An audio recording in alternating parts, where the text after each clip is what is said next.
Hello, everyone, and welcome back to another episode on Swish City, where we're breaking down our power rankings, going into detail, looking at each team leading up to the season, looking at their additions, their subtractions, who they kept, overall looking at players that I think fit in well, players that I don't think fit in well, and honest or overall my record prediction for each team. If you guys have missed the previous videos, go check them out. Leading up to the season, we've had one coming out every single day. So if you want to stay tuned in the series, that is great. But as you guys can tell from the thumbnail and from the title, today's episode, we're going to be discussing the Orlando Magic out of the Southeastern Division.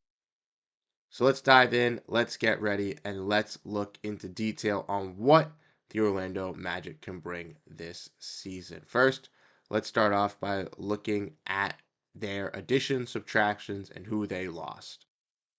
So when looking at these players for the Orlando Magic, we can see that they only lost one player in Joe Ingles, who departed in free agency to go to the Wolves, where Ingles was just a veteran shooter off the bench, was coming off of an injury. They did add Corey Joseph as a veteran piece, and also their big splash of their offseason was bringing in Contavious Caldwell Pope, so he agreed to a 3-year deal as well. With their re-signings, they brought back Goga Batazde and Mo Wagner on a 2-year deal for Wagner, 3-year deal for Batazde. Franz Wagner agreed to a 5-year extension with alongside Jonathan Isaac, and Gary Harris agreed to a 2-year deal as well, with Wendell Carter agreeing to a 3-year extension of his own. The Magic brought back basically everyone.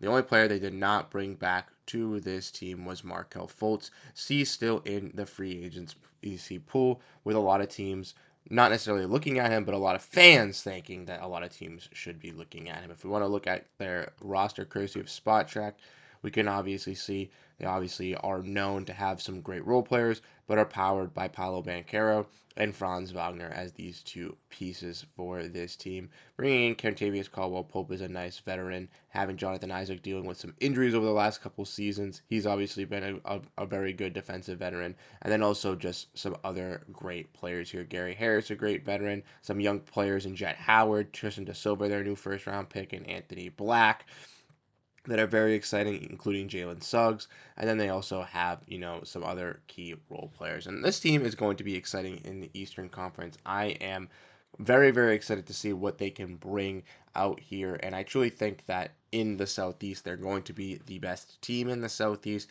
and they have a young core ready to go. So I'm excited to see how they match up against some of these top tier teams in the Eastern Conference. Now, let me go over the players that I like and players that I think are not the greatest fit for this team. The first player I want to talk about is Paolo Banchero, and I usually don't talk about starters or star players when we break down these players, but Paolo is one of the ones that I really want to talk about because I think he's going to have the Anthony Edwards season that we saw last season happen this season, and I think a lot of people are kind of in that similar boat where Paolo Banchero is going to take this next leap and kind of really cement himself into this stardom hood, and I think that's why the Magic kind of are set to be this fourth seed in the Eastern Conference here and really be a top dog. And I think that with Banchero, we've obviously seen himself be a very solid inside scorer. His body type is also, a very solid size for a wing as well, playing alongside Franz Wagner.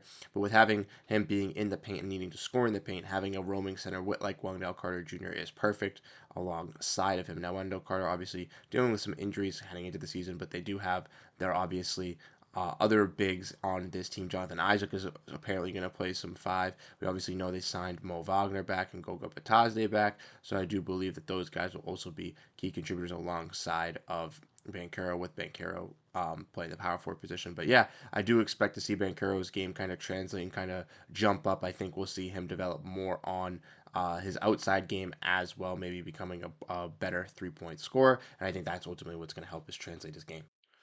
And next, another player that I want to break down and talk about is Jalen Suggs. And Jalen Suggs, man, I think that this Magic team is doing the best job. I've said this on my Twitter, so if you want to check that out at Bruce Velez, you guys can go hit that up with a follow.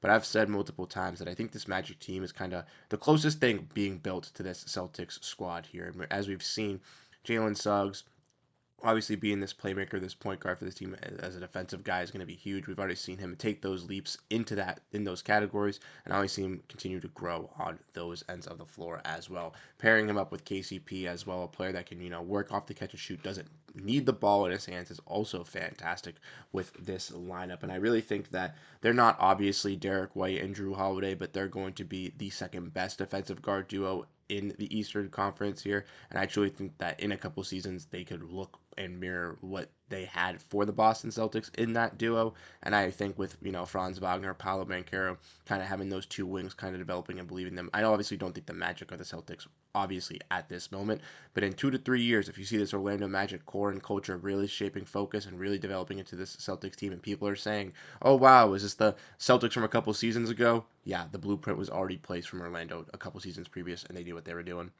So with this Magic team, there's nobody that I dislike at all. There's realistically no one that I dislike. And with Fitz, it's kind of hard because I think that the one kind of key concern with this Magic team is there's just a lot of guards. And when you look at players like Jalen Suggs and Tavius Caldwell-Pope that just got brought in, and obviously having players in Jet Howard and Anthony Black they just drafted last year, and Cole Anthony is another vet as another young scorer that they have on this bench team, the Magic are eventually going to have to figure out who's going to be that, six-man scorer. Right now, so far, it's looking like Cole Anthony, but could a player like Black or Anthony Black or a player like Jet Howard eclipse a player in Cole Anthony, kind of take over that role and kind of as a younger piece and being on a rookie scale contract, make it a little bit easier for this Magic team to, set forward and maybe move a player in Cole Anthony to get another piece to help out a roll down the line. And that's ultimately where I come with this when I stand here.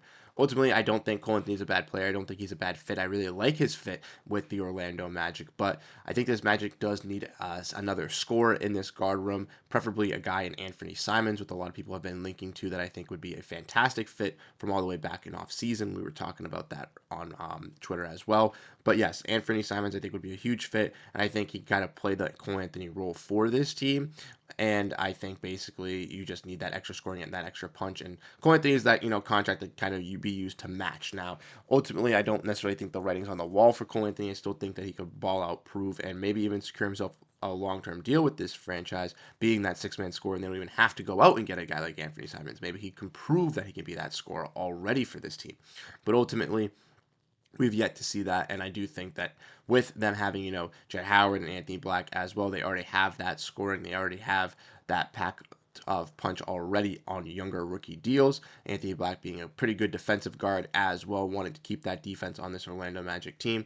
Maybe looking at a guy in Cole Anthony could be the solution, kind of figuring out an extra hole or getting some more studded things on your roster. With Wendell Carter Jr. being out also for a little bit starting the season, that could be an issue with trying to find a spacing big alongside Paolo Banchero. And you could even see them looking to go out and get a big like that in the season, depending on how long Wendell Carter's out for, and maybe that could be used with Cole Anthony contract as well. Ultimately, we'll have to wait and see. I don't necessarily think it could be Cole Anthony. It could be those younger guys as well. They could look to move a player in Anthony Black or Jet Howard, or combine or use both of those players with another, bigger contract on this roster to go out and get said star. And that could be something used as well. It necessarily doesn't have to be Cole Anthony, but I do think someone in that guard room of Cole Anthony, Jet Howard, or Anthony Black will not be on this team by trade deadline or by next season, because I think the Magic are going to utilize that to make some moves.